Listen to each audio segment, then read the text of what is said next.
I'm here to protest against the bombing in Gaza and the killing of innocent civilians and the bombing of hospitals and the killing of journalists and aid workers and health workers and just the genocide that's going on at the moment.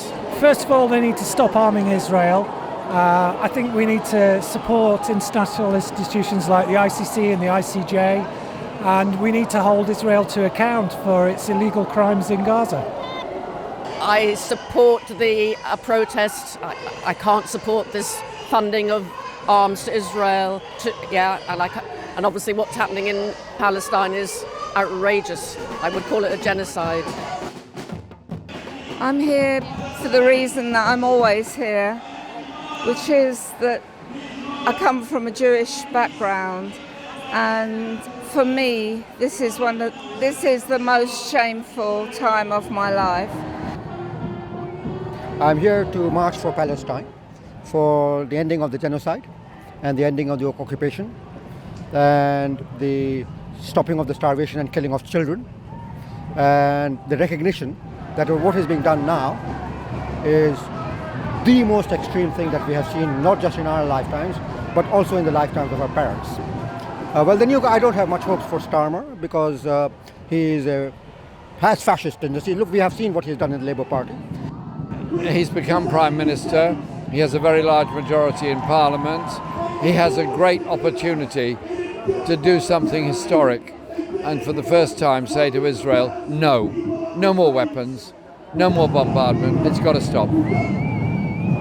I think the new government may possibly be worse than the old government. I think Starmer's record is actually a really harsh, authoritarian person. He was head of the prosecution service, and he did not have a good record.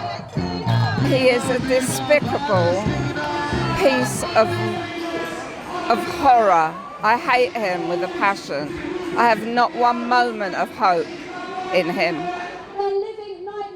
I've heard terrible things, that he's a liar, that he backtracks on all these things that he promises, so I'm not optimistic, but I prefer him to the Conservatives, obviously. I see no hope with this Labour government. I see no difference, barely any difference between the Tories.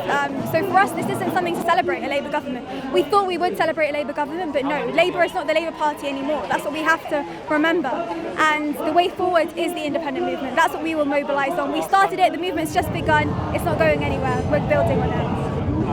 I think, look, Keir Starmer needs to understand he does not have a mandate to govern on behalf of all British people. He has currently a mandate to govern on the behalf of around 1 in 5 British people.